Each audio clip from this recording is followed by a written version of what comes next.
This video is sponsored by Skillshare. What's going on, guys? Anastasio here with FlytPath.com. Now, in this video, I want to talk to you a little bit more about some of the Autel EVO updates. Now, if you've been following Autel on their Facebook page, they actually just recently posted some information about some of the delays. They did mention that there's a software bug on this camera that they had to resolve, as well as the timing of it just couldn't have been worse. Now we have this outbreak that's happening over there. So, of course, there's a ton of delays happening as far as manufacturing and production. Now, one thing they didn't mention in that post, they did mention it was a software bug, but actually one of my direct contacts with Autel did tell me that there was some sort of focus issue that was happening with the production model cameras. And this is a production or an early production unit that they gave me to use. And of course, as you saw in some of my previous videos, there definitely is a lot of softness that was happening. And this is because there is a focus issue that was going on. And to note, Autel never paid me for any of the videos I've ever done. They have sent me this the same way some of the other drone companies have sent me pre-production units before the actual release for me to test out, play with, give them my thoughts, do some comparisons. So they never paid me for any of the footage, any of the videos that I've done. All the videos I've been doing are the ones I wanted to do, as well as I've also asked you guys on some polls on my YouTube channel, what do you guys want to see? And I will base my videos around that. So everything that's put out there, everything that I've been putting out there is really just videos I've wanted to do. And ideally, they said they're still trying to get the units out by end of March. As far as the 1-inch sensor 6K model, more likely we're probably talking about another couple of weeks or maybe a month after that. So I would assume maybe April, maybe we'll start seeing the 1-inch sensor, but at least they're trying to get back in their production and trying to get these out to a lot of people that are very interested in owning the EVO 2. And before we get into this video, a quick little message from our sponsor, Skillshare. Now, Skillshare is an online learning community that offers membership with meaning. With so much to explore, real projects to create, and the support of fellow creative, Skillshare empowers you to accomplish real growth. So what I wanted to do in Skillshare was look for some videos that might help me learn how to vlog a little bit better, help me tell a little bit better story. I found this course by a fellow creative, Jevin Dovey, who really breaks down all the things you want to think about when you're vlogging, what to do, what to look for. She actually has this free course on Skillshare that you're able to view, and everything's broken down into segments. And thanks to Skillshare, the first 500 subscribers to click on the link down below in the video description will get 2 months free trial of premium membership. Use that link down below. Now let's get back to the video and talk to you about the 12 things to know about the Autel EVO 2. Now initially I had about 20 things I wanted to talk about as far as EVO 2, but now that they posted the software bug / focus issue that I've been having with this camera, a lot of those related to camera quality, I'm not going to be able to talk about those now. I'll make another video later once I get the updated camera and kind of redo some of those things in a later video. But either way, I was able to cut that list down to about 12 things I think you might want to know about the Autel EVO 2. Now I've talked about this before, but build quality on the EVO 2 feels and looks really solid. I love the way that everything kind of has a little bit of a click when it's moving around. So once you bring the legs in, it does have that little click. You can feel kind of everything engaging in there.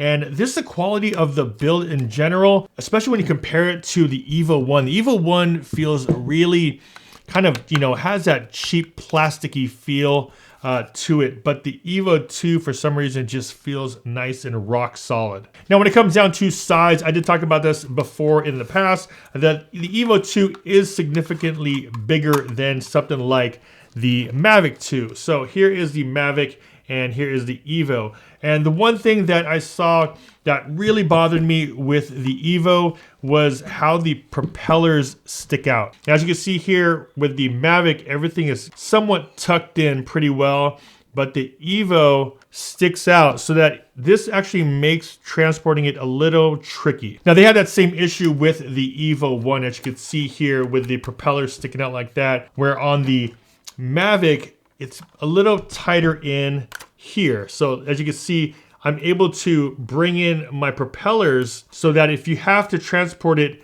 you don't have a propeller sticking out on the side. So you're actually able to position this thing in your bag sideways if you wanted to, pretty much any which way, and you'd feel like the propellers don't get in the way. But with the EVO lineup, for some reason, as you can see, they don't tuck away. So when it comes down to transporting it, this kind of gave me a little bit of a problem because you would always have to find something that it lays flat on, and then you can't have any walls really crushing the sides here because of the propellers are sticking out. So that's somewhat of a frustrating thing to think about when you're transporting the EVO 2. Now, of course, when they come out with the rugged version, which is the GPC case for this, everything will be a lot better because then you would actually transport this inside of that, you know, water jet foam, and then everything would be protected, right? The foam would go underneath. You're not really worried about this. But most people like myself, I like to throw this sometimes in my bag or my DSLR backpack to have dividers, and I want to be able to position it in different ways, and you're not really able to do that. You have to pretty much put it down just like this and just get some soft walls on the side here to protect it. Now, the next thing I like about the EVO 2 is its battery compartment. Now, this is a larger battery than the EVO 1, but what I really like about how this one works compared to the EVO 1 is how easy this one is to put in and remove. All you have to do is press these two sides right here and slide it out. Super easy. Big locks right here on the sides, clicks right in, and no issues as far as, you know, transporting it that way. I don't have any fear of it dropping out or falling out while I'm in the air. When it comes down to the EVO 1, the battery compartment on this thing is terrible. But you have to like yank it off, and you have to kind of like pull as hard as you can, but slowly as hard as you can before this thing will snap out. Now, even though I really like how the battery compartment works, I do not like how the EVO 2 only has a single press power to turn on the EVO. Now, right now, if I just press and hold it, it'll turn on the drone. Now, while that's easy to do, the problem is I've had twice now where the drone accidentally turned on in my bag because I had some other gear in there that just happened to be pressing against it and turning it on. So I immediately heard it. I had to unpack my bag and, of course, take out the battery and, you know, power everything down. But that is one thing I do not like with it, is that single press. That's one thing I do like with the DJI Mavics. You have to do that double press, long hold. Here, single press, if they can change that up, that would be a good safety feature to add onto the battery. The next thing I do like about the EVO 2 is actually the access to the SD card and USB-C. Now, this might be something small. Even though you can't access it, you actually have to pull out the legs. That's something that's kind of a bummer. I think this is the only drone that actually has a really good spring in their SD card. So as you can see, you pop off the cover right here, and the SD card you still have to press in, but it is super easy to press. I have regular size hands. I'm actually able to still grab the SD card, and I'm able to put it back in and easily press it in and close it. So many other drones have it so that you have to like use something else to press it in, or it's so far in there that there's no way you can actually get your finger in there. I actually do like the fact that it's easy for you to pop it off, press in, remove that SD card, put it back on. And then here on this side, you have the USB-C. So if you wanted to hook this up directly to your computer, you can transfer all of your footage onto your computer by hooking up a cable right here. One really good feature of the EVO 2 is that they added internal storage, very similar to how the Mavic 2 has internal storage. So I was excited to see that when I was actually choosing where I wanted to shoot my photos and video. You are able to choose whether you do it to an internal drive or to the SD card or micro SD card that you add on here. So you're able to add up, I believe it's 128 gigabyte card. I think it can even go higher than that, but I'll make sure I put those specs down below. I normally go with about a 64 to 128 gig card in here, but good to know that if you did forget your card, they do have 8 gigs internal on the EVO 2. Now, while I did like that they added 8 gigs, it's only 8 gigs. And if this thing is to be shooting 8K footage, I blew through that internal storage super quick because the file sizes are so much bigger. At least a 16 to 32 would have been at the bare minimum.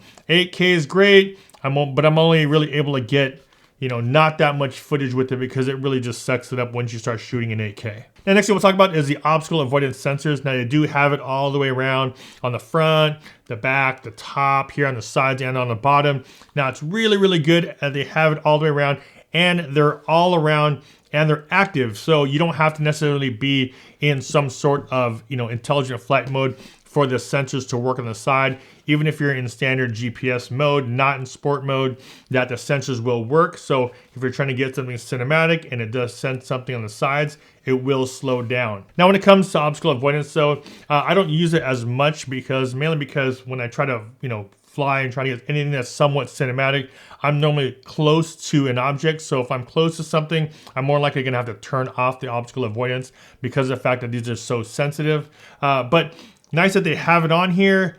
Don't rely on them all the time. It's good to have, especially if you're far out there, still line of sight, but you're still far. I would like to turn them on just to know that if anything just happens to be in the area, that it will sense it. I'll normally keep it on, but once I'm flying it back to me and if I have to fly close to something, I'll of course turn them off. Now, on the same topic of sensors, the one thing I really hope that they change is the sensitivity of them.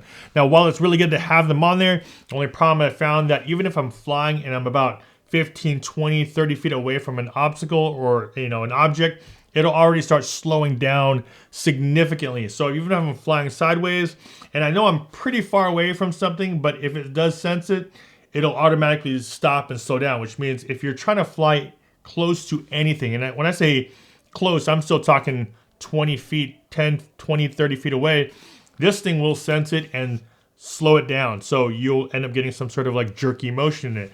You're gonna have to turn that off in order for you to get something nice and smooth if you were to fly around some obstacles. With that said, I really hope that they change something in the app that you're able to maybe adjust the sensitivity of them. So if you're able to adjust it to maybe 10 feet or 5 or 10 feet, and also depending on your speed. So maybe they'll be able to adjust it to 5 feet, but your speed also has to be below 5 miles, 8 miles an hour. Something along those lines where you're able to really fine tune the craft. That way you're able to still somewhat keep them on, but at the same time fly through or around objects so you can get some sort of nice parallax movement in there while your sensors are still on. Now, when it comes to flight time, the one thing I really like about the EVO 2 is that extra flight time. I did that flight comparison, so if you guys haven't seen that video, make sure you guys check that out. But even after a couple months of flying, I do enjoy having extra 5 or 8 or 7 minutes up in the air compared to something like my Mavic. Having that extra flight time just gives you a little peace of mind while you're up there. It gives you that little extra if you wanted to take some shots, some video and some photos. I normally will go up and do my photos first, but now I'm able to do my photos, stay up there for another 10 or 15 minutes and start getting some B-roll, some extra scenic shots around the area in video. One thing I really hope that they add in here, and I think this can be done via software, I'm assuming, is the ability to adjust the gimbal and point it up, 20 degrees, 15, 20 degrees, something that I love doing on my Mavic, mainly because if I'm flying in an area and I'm getting a wide panoramic shot, I'm able to then turn my gimbal up and get some clouds or more clouds in my video or my photo. With the EVO 2 as well as the EVO 1, you're not able to tilt the gimbal up to achieve some of that extra, footage if you're trying to shoot some sky. So that's one bummer that the EVO does not have. Ideally, it might be a software update that they're able to adjust that, but right now, the gimbal not being able to point up past horizon is kind of a letdown. Next I want to talk about is the remote control. Now, the remote control is actually exactly the same as the EVO 1. So if you had an EVO 1, the remote control is exactly the same. You have all the same screen, telemetry, the mobile holder here up top. Being that this is EVO 2 and it's 8K and it's gonna have a 1-inch sensor and it's also gonna have thermal, I would like to see them come out with something like what DJI has with the smart controller. I feel like it's just something that's, having used a smart controller now for however long it's been out, a couple years now, this thing is awesome to fly with because you're not dealing with anything. And when you want to get your drone up in the air, the less you're hassling with cords, mobile phone, anything like that, anything to save time, make things a lot more seamless and streamlined, I am all for it. But being a little bit higher end production rig, commercial rig that the EVO 2 would appeal to, having a controller that's all built in, a screen, no dealing with cables, auto connects, everything is seamless, everything works well. I hope they do come out with something like that for the EVO 2. Right now, They just have the standard remote control that they had with the EVO 1.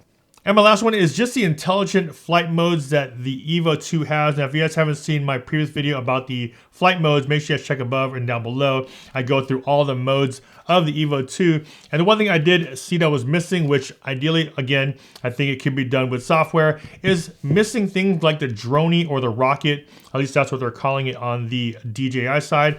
But an automated feature to do a droney as well as a rocket. The orbit or circle, they do have that. But I think even a droney and the rocket are also two things that are pretty common and expected to have in there. And I was pretty surprised that that flight mode was not in there, or that intelligent flight mode was not in there on this. I think it's definitely something that they should or can add to it. So hopefully we'll see that in a future software update. And there it is, guys. Just 12 things I'm going to talk about as far as the EVO 2, things I like, and I think things that they can improve on. My list was actually bigger. Like I said, it was like about 20 to 25 things that dealt with image quality, the zoom functionality of the EVO 8K camera, which we didn't even talk about. I do want to wait until I get the updated camera so I'm able to show you not just those functions, but also some sample footage I'm getting from it. Wouldn't really make sense right now knowing that there's a little buggy inside of this camera that they need to fix. As always, if you guys got some value from this video, a big like would be much appreciated. And also don't forget to subscribe and hit that bell to be notified when I post new videos. This is Autel EVO with FlytPath.com. I'll see you guys in the next one. Take care.